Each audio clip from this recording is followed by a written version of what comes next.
localizada em Mateus capítulo 25, versículo de número 1. Mateus capítulo 25, versículo 1. Deixa eu arredar esse. Mateus 25, versículo 1. Glória a Deus.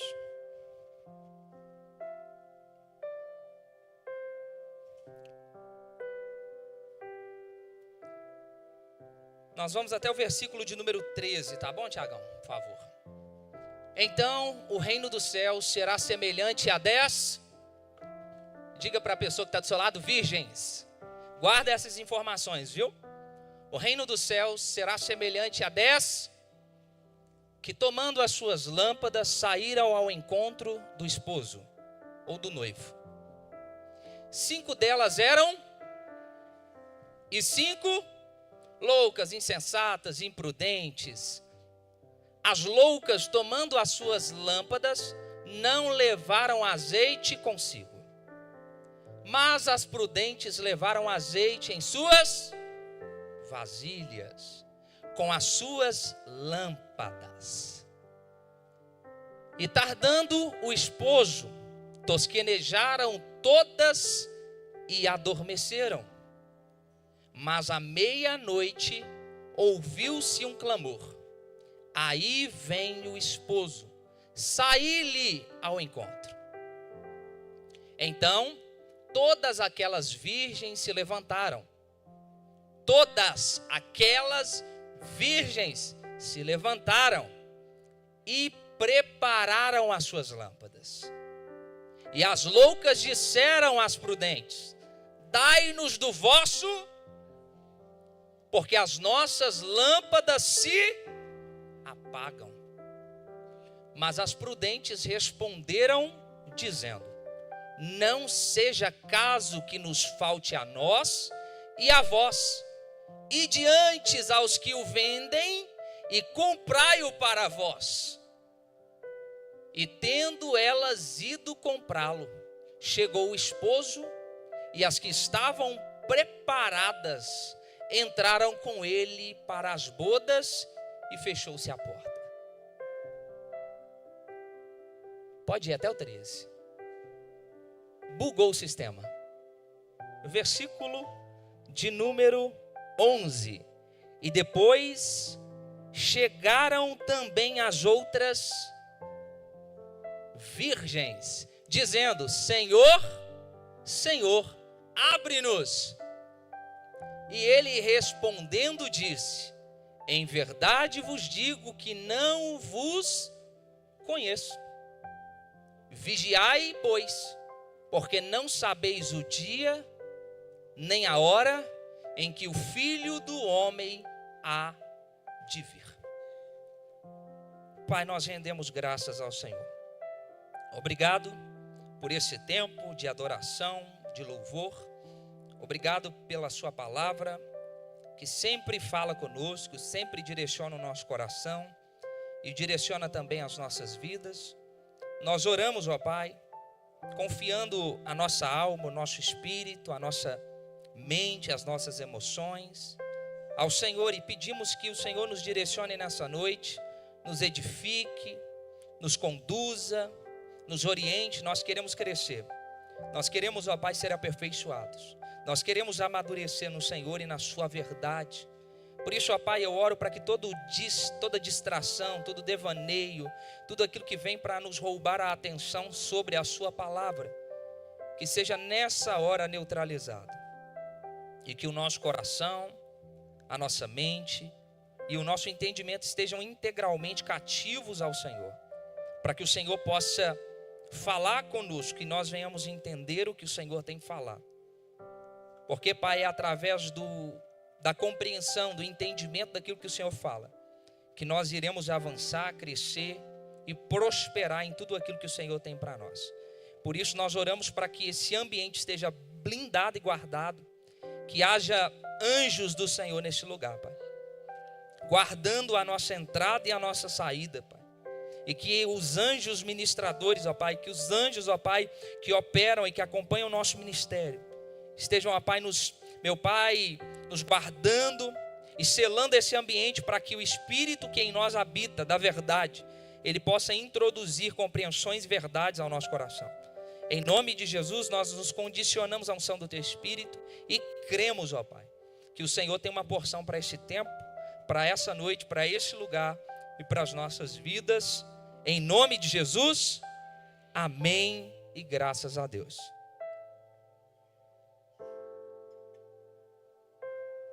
Queridos, eu quero aqui pensar um pouco com vocês dentro desse texto de Mateus capítulo 25. Nós não vamos olhar para esse texto de forma escatológica, até porque a gente está aqui para sermos ministrados, e eu vou filtrar muita coisa aqui, porque eu quero fazer uma aplicação na sua vida.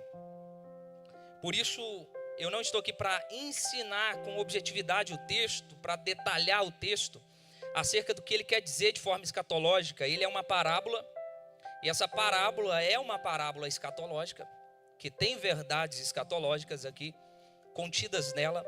Mas eu quero tirar algumas extrações, algumas lições para nós aqui nessa noite. E nós iremos observar que, de forma aplicativa, que o texto vai narrar acerca de 10 mulheres, Anderson. E essas 10 mulheres eram 10 virgens. Essa parábola vai introduzir a ideia de 10 virgens.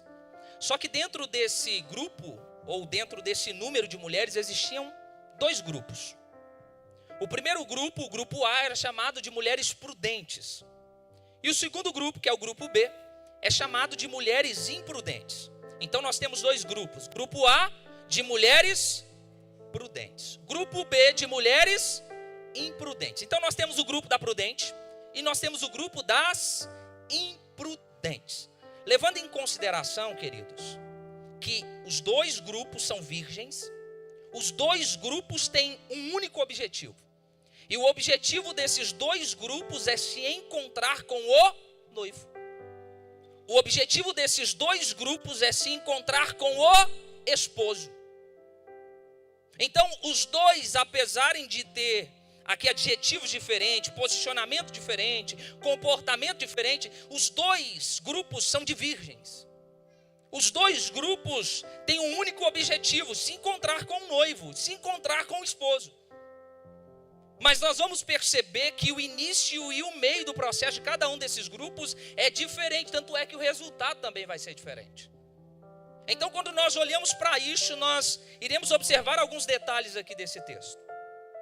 Por exemplo, o grupo dos imprudentes, que é o grupo B, a Bíblia diz que essas virgens, elas vão sair das suas casas com o objetivo de encontrar-se com o noivo.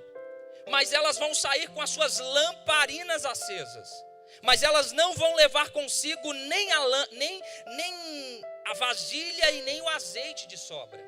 Então agora elas estão saindo de casa com as suas lâmpadas acesas para se encontrar com o noivo, mas elas não estão se precavendo acerca de um vaso reserva com azeite reserva.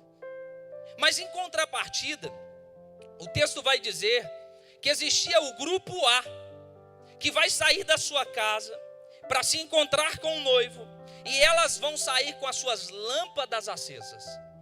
Vão sair também com uma vasilha, e dentro dessa vasilha, o terceiro elemento, o azeite. E elas vão se encontrar com o noivo. O objetivo é o mesmo, mas as questões que elas vão levar consigo é diferente.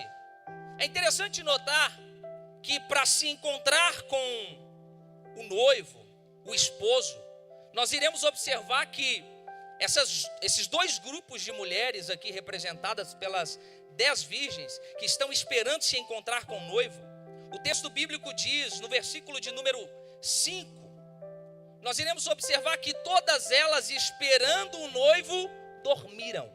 Olhe para alguém que está ao seu lado e diga assim: elas dormiram. Se você observar o texto vai ser enfático em dizer que elas dormiram porque esperaram uma porção maior do que deveriam esperar na cabeça delas. Porque o texto vai dizer que tardando o... Olhe para alguém do seu lado e diga assim, o texto diz que tardou o noivo. Mas preste atenção, nós não podemos tirar uma extração do texto sem que o seu contexto e sem que toda a palavra, pastor Dutra, diga que isso é uma verdade, porque existe uma expressão entre nós. E qual é a expressão que existe entre nós? Que Deus tarda, mas não? Isso não é uma verdade. Porque Deus, ele não tarda. E Deus também não falha. Deus, ele sempre chegou e sempre chegará na hora certa. Eu sei que a impressão que nós muitas das vezes temos é que às vezes Deus parece que chegou na hora errada. Às vezes parece que Deus demora demais para se comparecer. Eu sei que às vezes a gente ora pedindo um socorro de Deus. Eu sei que às vezes a gente bate na porta esperando que a porta realmente se abra. Eu sei que existem pedidos que ardem e que queimam no nosso coração na tentativa de que Deus nos responda, e nem sempre a porta se abre, nem sempre os pedidos são respondidos no dia que a gente espera que eles sejam respondidos. E a gente tem aquela falsa sensação no nosso coração, Josi, de que Deus está tardando, de que Deus está demorando em responder e cumprir algumas das promessas nas quais Ele nos fez. Quem já sentiu essa sensação de que Deus está demorando? De que parece que Deus vai chegar depois da hora? Imagine só Sadraque, Mesaque e Abidnego olhando para a situação e talvez pensando, Deus vai me livrar da fornalha. Mas eles são lançados dentro da fornalha, e Deus não vai livrá-los da fornalha, Deus vai livrá-los na fornalha, porque a maneira com que Deus trabalha nem sempre é da maneira que nós pensamos que vai ser. Deus pode livrar antes, mas Deus também pode livrar durante, e Deus também pode livrar depois, porque em tudo Deus tem um propósito. É por isso que nós precisamos compreender que pode ser que você entrou aqui hoje debaixo de uma sensação de que Deus está atrasado, de que Deus não chegou no dia que você precisava, de que Deus não se apresentou na hora que você tanto clamou, de que tanto você necessitava. Mas deixa eu te dizer uma coisa, Deus tem a sua hora certa para chegar. Pode até parecer que está dando errado, pode até ter dado errado, mas Deus tem a hora certa de se manifestar e de ser glorificado nessa situação que nós estamos enfrentando. Deus é Deus, querido. Isaías 43:13 diz, quando Deus opera, pastor Dutra, ninguém, você pode bater na mão de alguém que está ao teu lado e diga assim, ninguém vai poder impedir. Fala com ele com fé, ninguém vai poder impedir quando Deus começar a operar ao seu favor. É ninguém, querido, é ninguém. Ninguém pode impedir. Mas a gente precisa entender uma coisa, a espera é desconfortável. A espera é dolorosa, porque Deus manda esperar e Ele não diz que hora que Ele vai atender o nosso pedido, que hora que Ele vai responder a nossa oração. Então a inquietude, a ansiedade, a preocupação, a gente fica transtornado com tudo isso. A gente entra em crise. Às vezes Deus não manda fazer nada, Ele só manda esperar. E se fosse mandar fazer alguma coisa, a gente até fazia, porque a gente fica orando a Deus falando, o que tem que fazer? O que tem que ser feito? Porque quando a gente está fazendo alguma coisa, a gente sente a sensação que está se aproximando daquilo que realmente vai acontecer. Mas e quando Deus fala, não faça nada, só espere, a gente dá surto. A gente é a geração que não aguenta ficar sem fazer alguma coisa. Então a gente surta, aí a gente vai para a esquerda, para a direita, a gente fica louco. É por isso que quando nós olhamos para esse texto, a gente vai perceber que as 10 virgens, elas precisam esperar. E a sensação que elas têm é que o noivo chegou atrasado. É que o noivo demorou mais do que o previsto. E quando ele demora mais do que o previsto, pastor Dutra, o que vai acontecer? Elas vão... Olhe para alguém do seu lado e diga assim, elas dormiram. Não, diga mais forte, fala, elas dormiram. Elas dormiram. Só que a gente precisa entender que esse sono aqui O sono, pelo menos duas coisinhas para que a gente consiga entender. O sono na Bíblia, ele traz uma ideia de apostasia. Primeiro significado, apostasia. O que é apostasia? Frieza da fé, distanciamento de Deus, perder a crença nos princípios bíblicos ou eternos, você se distanciar da fé. Apostasia. Só que se eu avaliasse um dos grupos, eu poderia até dizer que as imprudentes correriam o risco de se apostatarem da fé, porque elas não estavam vigilantes. Mas a Bíblia diz que as prudentes, ao acordarem, se encontraram com o noivo e entraram para as bodas. Então eu não posso acreditar que esse grupo de prudentes também, apesar de estarem juntos ali, eles também dormiram. Então eu não posso acreditar que é uma apostasia da fé. Mas existe um segundo significado para dormir, biblicamente falando. E dormir, biblicamente falando, a gente vê Jesus dizendo várias vezes. Quando ele vai na casa de uma filha de um centurião, ele vai dizer assim: ela não está morta, ela está dormindo. Quando ele vai na casa do seu amigo Lázaro, ele vai dizer: ele não está morto, ele está dormindo. Alguém vai dizer para Jesus: se ele está dormindo, vamos lá dormir com ele.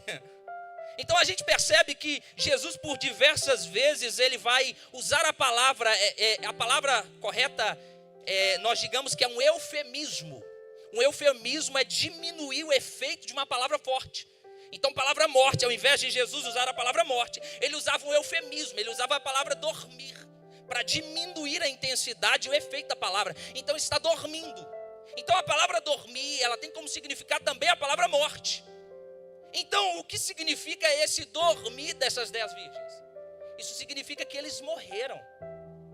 É uma ideia de que esse grupo que esperava Jesus, eles morreram. Você há de concordar comigo que existem muitas pessoas que esperaram Jesus e que faleceram, sim ou não?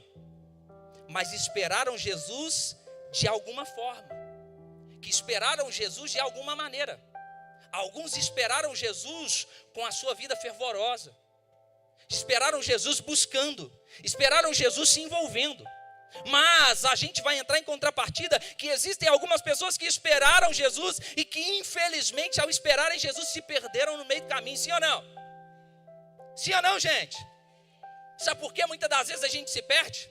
O texto bíblico já mostrou isso. Porque na cabeça de muita gente é que Jesus não volta mais. De que Jesus, a gente está falando que ele vai voltar, que ele vai voltar, que ele vai voltar, que ele vai voltar e não volta. Então a gente pensa que pelo fato dele demorar-se na nossa concepção de vir, as pessoas estão desistindo do processo. Porque infelizmente elas estão esperando, e nós estamos falando de uma conotação espiritual, mas também de uma conotação física, porque o que Deus tem para as nossas vidas, Ele nos abençoa tanto no aspecto espiritual quanto no aspecto material. O próprio Jesus disse para Pedro, quando Pedro disse assim: Jesus, e nós que abandonamos tudo e te seguimos? Ele disse assim: vocês receberão na vida futura, mas nessa vida 100 vezes mais. Olhe para alguém que está do seu lado e diga assim: tem coisas espirituais reservadas para você, mas existem coisas físicas também reservadas para você. Mas a gente precisa confiar integralmente em Deus. A gente precisa confiar integralmente no processo. E eu sei que o processo é doloroso, eu sei que é fácil mandar esperar, eu sei que cada um de nós temos o nosso processo, mas é inevitável, você espera ou você desiste. A gente usa uma expressão, ou atura, olha para o seu irmão e fala assim: e aí, vai surtar ou vai aturar? Porque elas dormiram. Elas fizeram o quê? Dormiram. Se a gente pegar um texto em Tessalonicenses capítulo 5, você consegue projetar para mim, Tiagão? Tessalonicenses capítulo 5, versículo de número 5 a 8. Capítulo 5, Tessalonicenses, versículo 5 a 8. Primeira, por favor. 5:5. Porque todos vós sois filhos da luz e filhos do dia. Nós não somos da noite nem das trevas, até o versículo 8. Não durmamos, pois, como os demais, mas vigiemos e sejamos sóbrios. Porque os que dormem, dormem de noite. E os que se embebedam-se de noite. Mas nós que somos do dia, sejamos sóbrios, vestindo-nos da couraça da fé e do amor, e tendo por capacete a esperança da salvação. Você percebe que o que Paulo está escrevendo aqui, ele está dizendo que as pessoas que estão em Cristo, elas não estão dormindo. Elas estão acordadas. Você pode até ter morrido. Na verdade, assim, as pessoas que morreram podem até ter morrido, mas elas continuaram acordadas diante do Senhor. Por isso que nesse texto não pode se dizer de um sono de apostasia, porque nós que esperamos o Senhor atentos, nós não dormimos, porque nós somos da luz e nós estamos acordados esperando o Senhor para se encontrar com Ele. Mas o texto bíblico diz que eles ou elas acordaram. E quando elas acordam, elas vão ir de encontro ao esposo. Elas vão ir de encontro ao noivo. É legal notar que quando elas acordam e vão ir de encontro ao noivo, antes das imprudentes irem de encontro ao noivo, o texto bíblico diz que a lâmpada que elas carregavam estava se apagando. Então, quando elas observam, Luiz, que a lâmpada está se apagando, elas vão até as prudentes e elas dizem a elas: dai-nos do vosso azeite, para que as nossas lâmpadas não se apaguem. Aí as prudentes vão dizer: não, vá e comprai o azeite, para que nós, em compartilhar com vocês, não falte tanto a vós quanto a nós. Então a gente percebe, preste atenção em algo. Quando elas vão sair para comprar o azeite, o noivo está ali, e quando elas retornam, elas não podem entrar. A proposta aqui não era irem comprar ou dividir, não é isso. É que existe um tempo certo para se obter o azeite. É que existe um momento certo para se obter o azeite. Quando Cristo voltar, Fernanda, não existe a possibilidade de nós obtermos acesso ao azeite ou a tentativa de comprar azeite. E deixa eu te dizer uma coisa. Nós não estamos falando de salvação aqui, tá bom, querido? Porque tem muita gente que mistura as coisas, achando que esse encontro com o Senhor para entrar nas bodas é uma ideia de, é porque quem tiver azeite vai ser salvo, e quem não tiver azeite vai ficar fora. Não está falando de salvação. É uma parábola concernente ao reino dos céus. A palavra, ela começa a dizer: então o reino dos céus será semelhante a 10 virgens. A gente precisa entender que existe uma divisão entre salvação e reino de Deus e reino dos céus. Salvação, Efésios 2, versículo de número 8, fala: pela graça sois salvos por meio da fé. É um dom de Deus, versículo 9, não das obras, para que ninguém se glorie. Então, salvação, quesito salvação, é um presente que vem de Deus, que não é atribuído às obras humanas, para que ninguém possa se gloriar dizendo: eu fui salvo porque eu fiz alguma coisa. Eu fui salvo porque eu criei no que Jesus fez e eu me submeto a essa unção que me salva. Ponto. Mas em contrapartida, a Bíblia também diz que desde os dias de João o Batista, o reino do céu é tomado à base da força e da violência, e os que são violentos se apoderam dele. Mateus 6, versículo 33, fala que em primeiro lugar o reino de Deus e a sua justiça. Não em primeiro lugar a salvação, porque a salvação nós recebemos em Cristo, mas em primeiro lugar, na vida de alguém que já recebeu a salvação, é colocar o reino de Deus como a prioridade da sua vida. E o que é o reino de Deus, pastor? O reino de Deus trata-se sobre a vontade de Deus. Jesus, ele disse, e Jesus é o nosso exemplo como cristãos. Jesus é o cabeça da igreja, é a referência da igreja. Jesus disse: eu não vim fazer a minha vontade, eu vim fazer a vontade daquele que me enviou. Então a referência que nós temos em estar buscando em prioridade, em primeira mão o reino de Deus é: eu vim para fazer a vontade de Deus. Existe uma vontade de Deus para a sua vida. Então quando nós entendemos acerca da vontade, Dutra, nós vamos nos submeter acerca da vontade. É por isso que no ambiente que nós estamos aqui, eu quero fazer uma pergunta: todos que estão aqui acreditam em Jesus? Porque quem acredita em Jesus e professa, Romanos capítulo 10, versículo de número 9. Versículo 9 fala o quê? Que com a boca se professa, mas com o coração se crê. Com o coração se crê para a justiça, e com a boca se faz confissão, versículo 10, para a salvação. Então a gente crê e fala. Se creu e falou, está salvo. Amém? Você crê em Jesus? Você professa isso? Crê e professa, salvo. Mas em contrapartida, o texto bíblico vai, depois que nós cremos e confessamos, qual é a proposta, pastor? O compromisso, o comprometimento.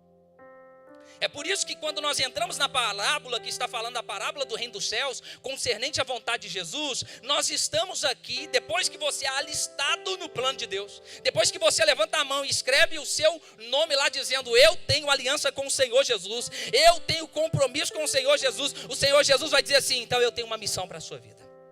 Então eu tenho um propósito para você. Então eu te escolhi para algo. Então eu te separei para algumas coisas. E agora Ele te ordena, Ele te orienta, Ele te envia, Ele te dá um destino, Ele te dá um propósito.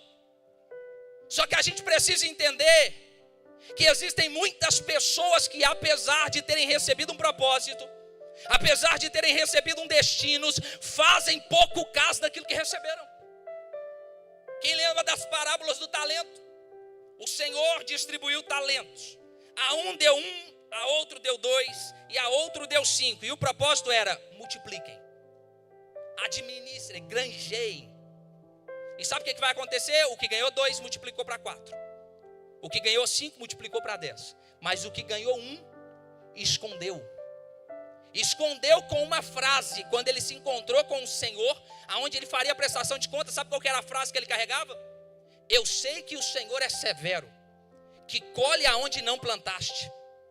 Aí é interessante que as pessoas, elas olham para isso que ele está dizendo e acham que é o que Deus diz sobre si, e não é verdade.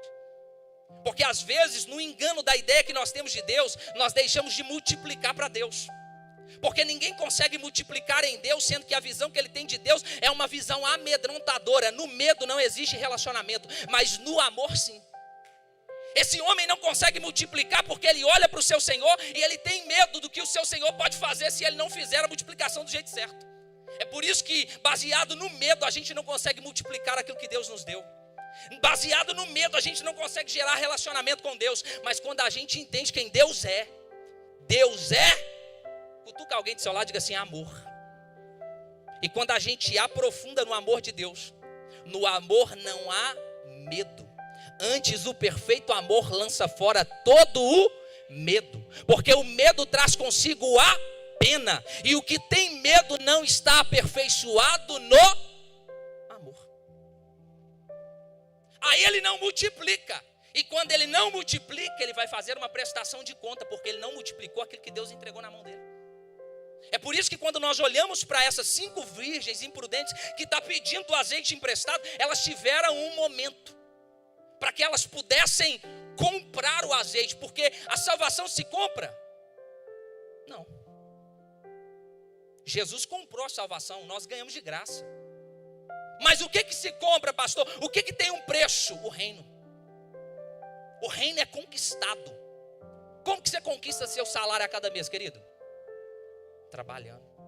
Como que você conquista carro? Planejando, trabalhando, economizando, não é isso?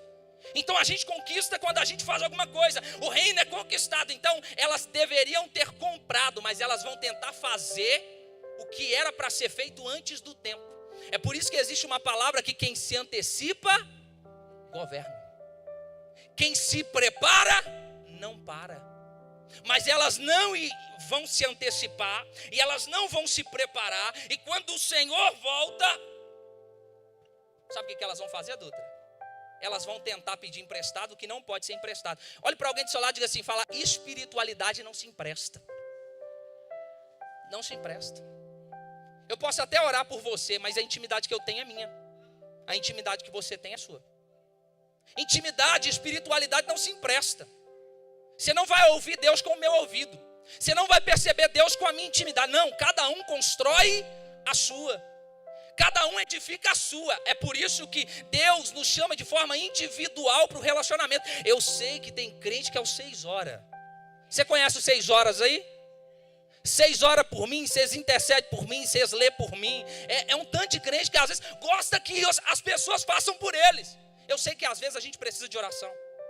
Eu sei que às vezes a gente precisa que alguém ministre uma palavra sobre as nossas vidas. Isso faz parte do edifício da fé.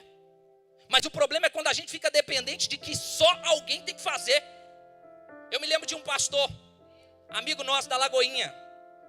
Ele cuida de um culto lá chamado culto do Bom Samaritano, pastor Adelson. Eu me lembro que ele contando testemunho de um rapaz que toda vez chamava ele para oração. Pastor, ora por mim, isso, aquilo. Ele falou, irmão, vou fazer uma campanha com você. E aí, ele falou assim, vamos fazer uma campanha 3 horas da manhã. Ele falou, maravilha, lindo. E aí o irmão ligou para ele, 3 horas da manhã. E ele falou assim, então irmão, vai funcionar assim um propósito. Você vai orar 1 hora aí na sua casa.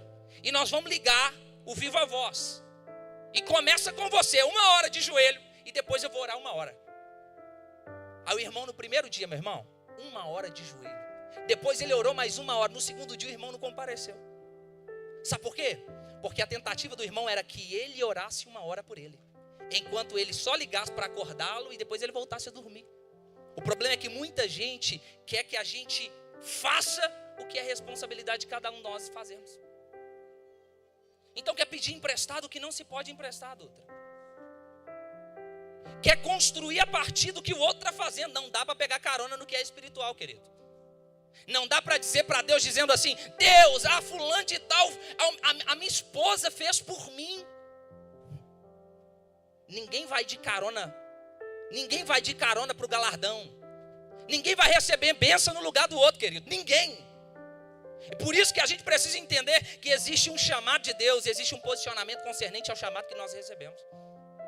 A gente pode dar desculpa para todo mundo aqui e agora, mas um dia nós seremos indesculpáveis diante daquilo que Jesus mandou a gente fazer.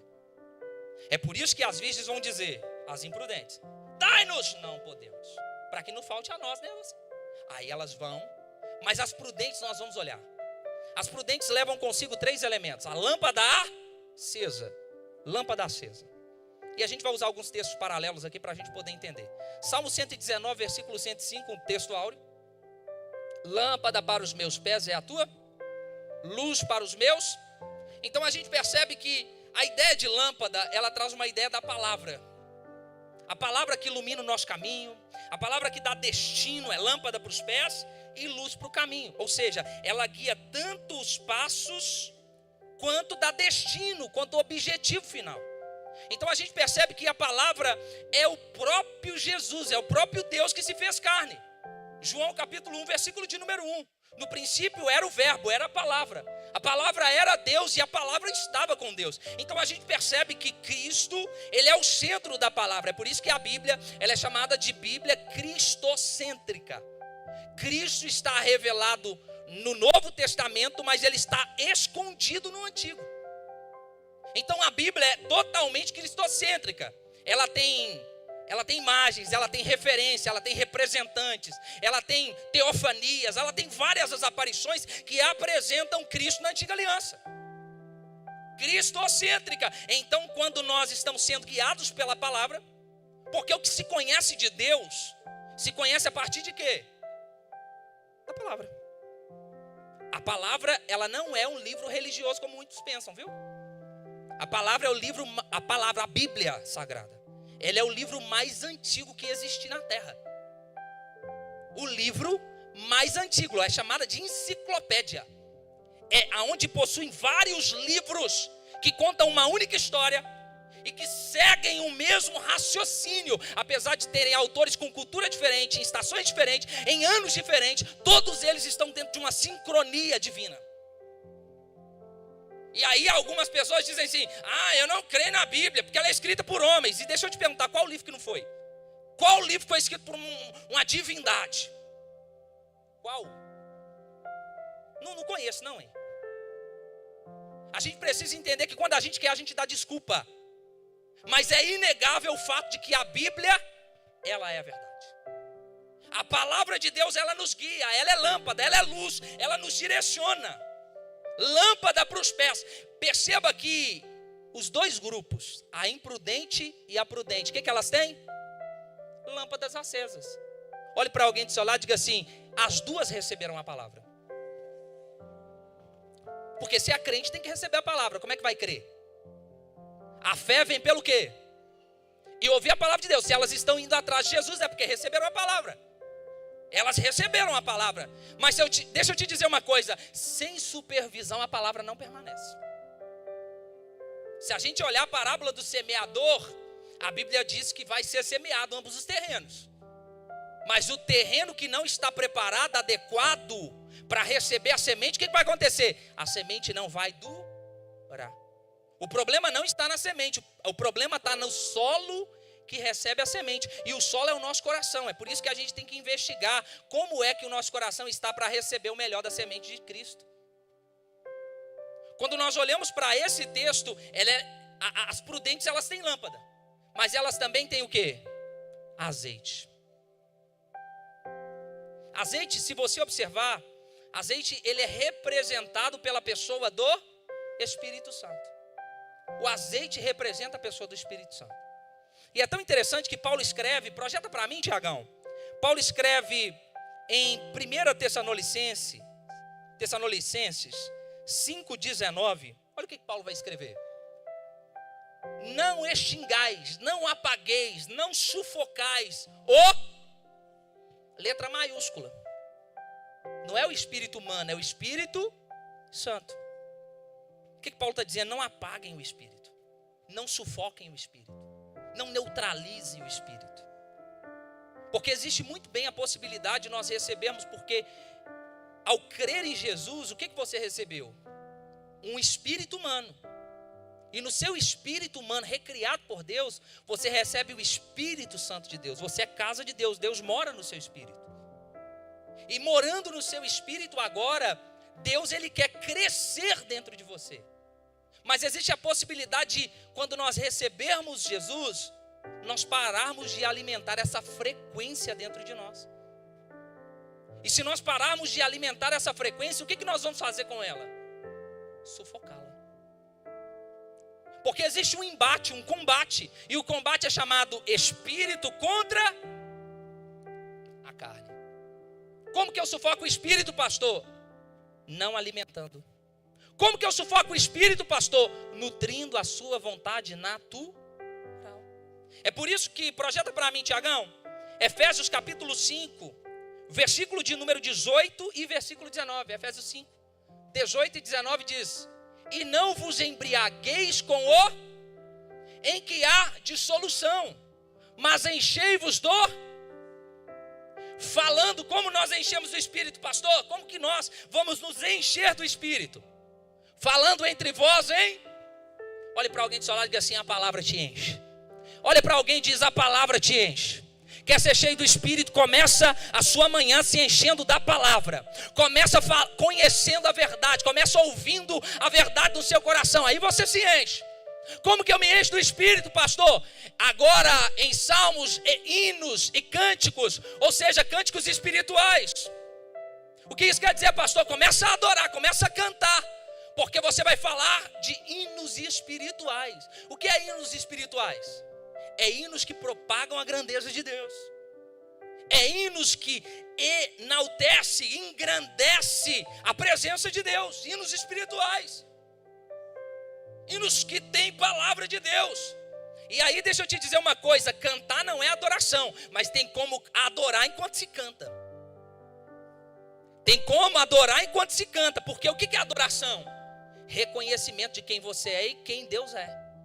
Porque quando você reconhece a sua incapacidade, reconhece que Deus é todo poderoso, você adora, você se submete diante dele dizendo: Deus é todo poderoso, Deus pode todas as coisas. Então preste atenção, você começa a se encher, receber a palavra, começa a expressar essa palavra em louvor.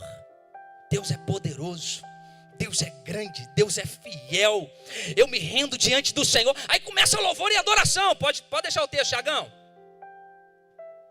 Salmos e hinos e cânticos espirituais, cantando se alegrando no Senhor, de todo vosso. Aí virou culto, querido.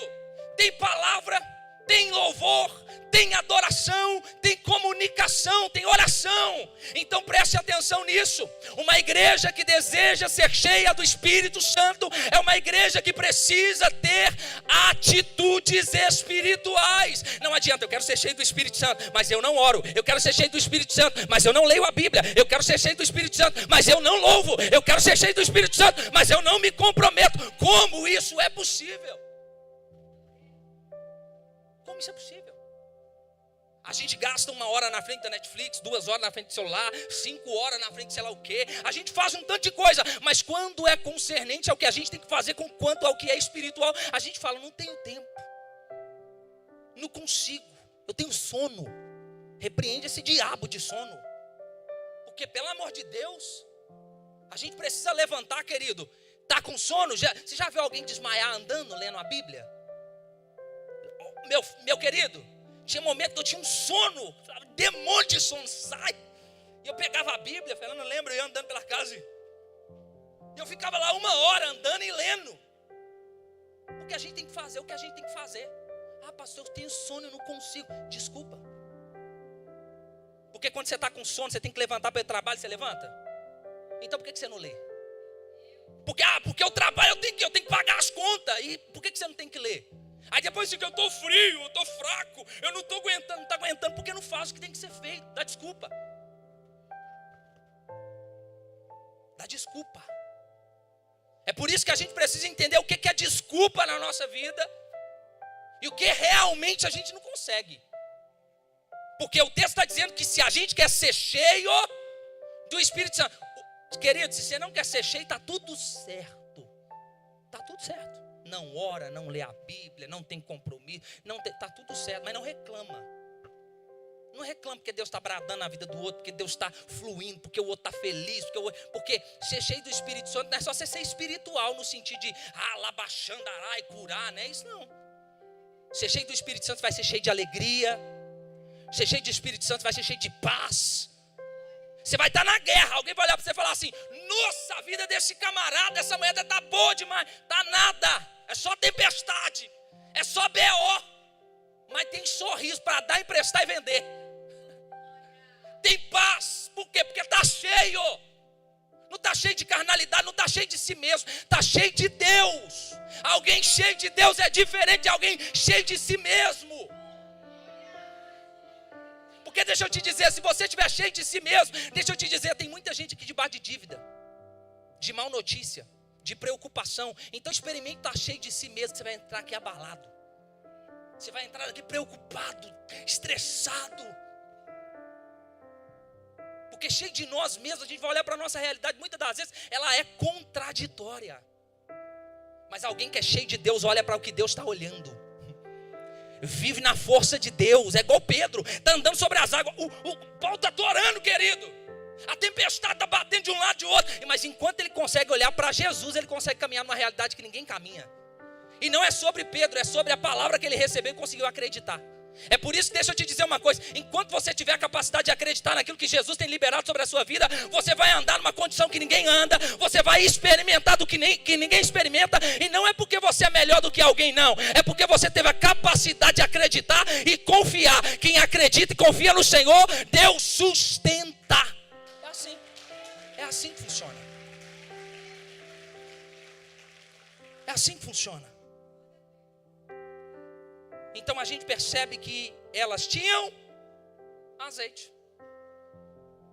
E para a gente partir para o final, porque já deu meu horário, mas elas também tinham, olhe para alguém do seu lado que chega assim, vasilha.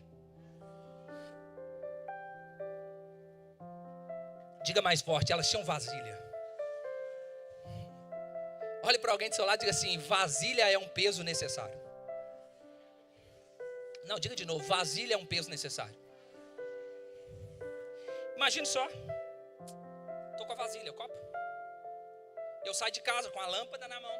Microfone é a lâmpada, tá bom, queridos? A lâmpada na mão, cheia de azeite. A lâmpada é um peso, sim ou não? Sim.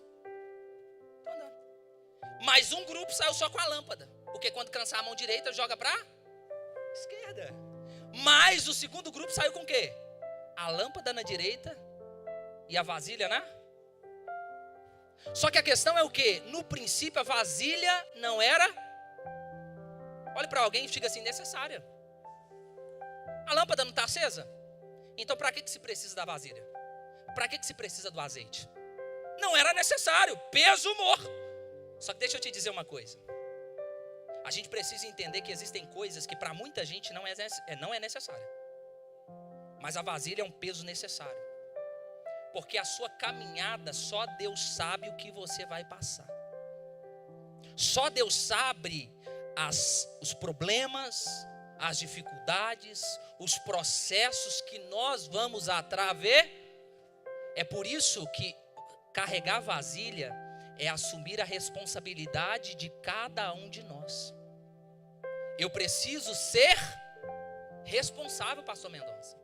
Responsável em fazer o que só eu posso fazer.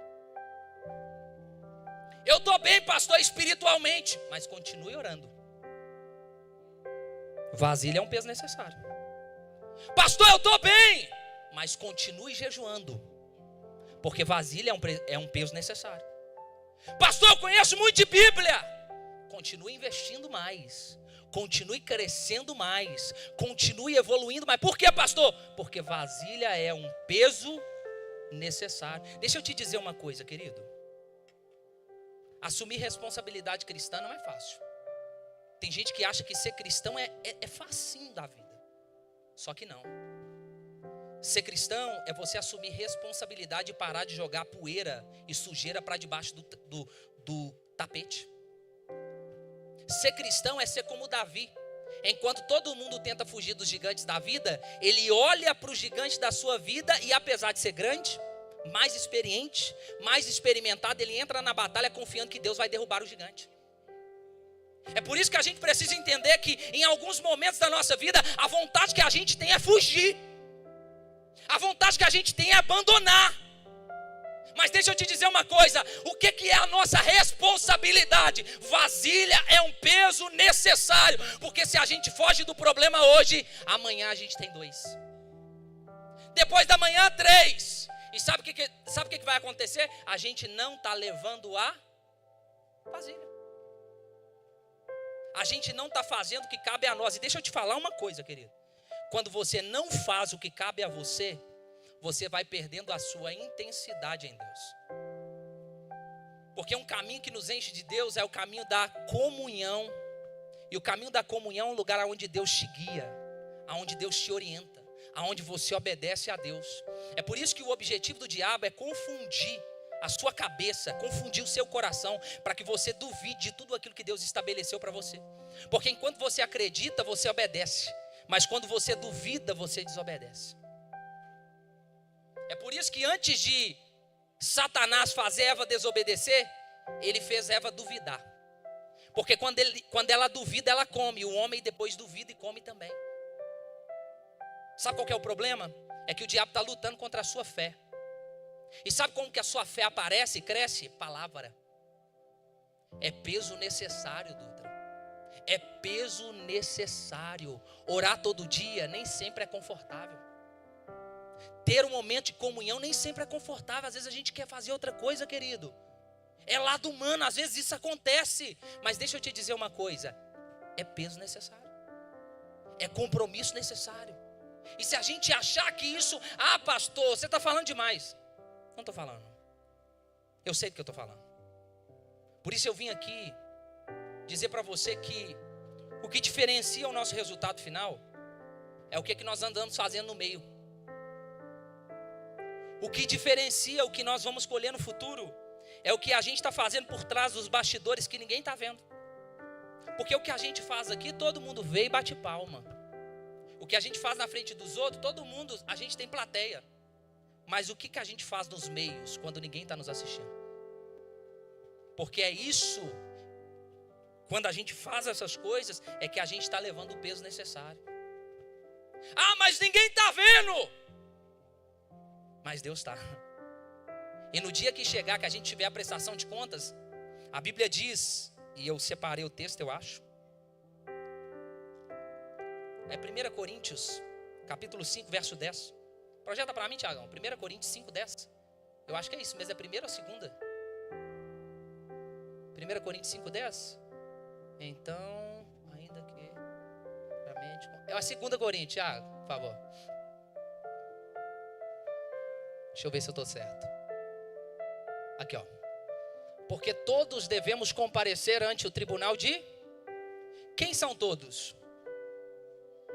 Quem são todos? Todos os que estão em Cristo. A Bíblia fala de 3 tribunais: tribunal de Cristo, tribunal das nações e tribunal do grande trono branco. Esse é o tribunal de... Todos devemos comparecer ante o tribunal de... Quem vai comparecer diante do tribunal de Cristo? Todos os que creram em Cristo. Para quê, pastor? Para que cada um receba. Então, presta atenção, vão receber o quê? Segundo o que tiver feito por meio do seu, seja bom ou mal. Então deixa eu te dizer uma coisa. Você está se preparando agora para que você possa se encontrar com o Senhor. Então faça o que tem que ser feito. Seja responsável. Porque eu tenho certeza que o Senhor, Ele vai chegar na hora certa e Ele vai te recompensar sobre todas as coisas. A vida cristã não é fácil. Se coloque sobre seus pés. Eu quero chamar a banda, se puderem, por gentileza. A vida cristã não é fácil, queridos. Mas a vida cristã, ela precisa ser vivida de forma responsável. Eu tenho certeza que o Senhor tem força para te dar, tem ânimo para te dar, tem vida para te dar. O Senhor tem direções para te dar, mas você precisa se manter no lugar onde a presença de Deus abastece o seu coração. Você precisa estar no lugar onde o Espírito Santo ele cresce na sua vida. Eu sei que às vezes os problemas, eu sei que às vezes as dificuldades, eu sei que às vezes as preocupações tentam nos tirar daquele lugar que nós deveríamos estar. Mas eu quero te chamar hoje, nessa noite, quarta-feira profética, para que você volte para o lugar onde você não deve sair. Para que você fique nesse lugar onde a presença de Deus abastece o seu coração e nutre a sua vida. Eu tenho certeza que coisas maiores estão para se manifestar sobre você. Pode ser que você entrou aqui com pouca fé, com pouca força, com pouco ânimo, com pouca convicção de muitas coisas, porque você tem esperado mais do que gostaria. Porque talvez você passou por coisas que você não esperava que você iria passar. Por você ter recebido não enquanto você esperava sim. Por você ter recebido reprovação enquanto você precisava e esperava a aprovação. Mas eu quero liberar uma palavra e uma certeza na sua vida. Deus, Ele tem a hora certa de se manifestar. Ele tem o tempo certo de se manifestar. Existem nãos que são extremamente necessários na nossa vida. Existem portas que são extremamente necessárias serem fechadas. Existem situações difíceis que são extremamente necessárias serem vividas e vivenciadas por nós. Porque o que Deus tem para fazer na sua vida é muito maior. Porque o que Deus tem para fazer através de você é muito melhor. Mas você precisa aprender a confiar. E é no processo que a gente aprende. Não adianta desesperar, não adianta reclamar, não adianta ficar louco, não adianta. Porque não se resolve. Há um tempo determinado para todas as coisas. E eu quero profetizar, porque eu sei que o tempo de alguns chegou o tempo de mudar, para alguns chegou. Para alguns é um tempo de processo, para uns é um tempo de choro, mas para outros o tempo da alegria chega. Para outros o tempo da honra chega. Para outros o tempo da colheita chega. Eu sei que para uns é tempo de plantar, mas outros é tempo de colher. Por isso eu não sei qual é o tempo da sua vida.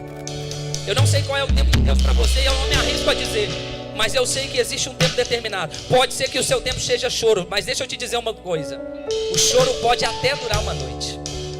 Mas a alegria, a certeza que nós temos é que a alegria virá pelo amanhecer. Por isso, em nome de Jesus, traga a certeza ao seu coração. Traga a certeza ao seu coração. Traga a sua memória o que te dá esperança. Traga a sua memória o que te dá esperança. Porque o que Deus tem para fazer na sua vida será maior, será maior, será melhor, será mais poderoso. Mas você precisa acreditar. Eu sei que as circunstâncias são contrárias e que às vezes as sugestões que surgem no nosso coração são: não vai acontecer, não vai chegar, a porta não se abrirá. Mas deixa Deixa eu te dizer uma coisa, isso é uma mentira do diabo. O que Deus te prometeu é uma verdade que se cumprirá num tempo determinado pelos céus. Por isso traga à memória hoje o que te dá esperança. Enche o teu coração do Espírito Santo. Enche o teu coração, se encha dele hoje. Se encha dele hoje. Se encha dele hoje.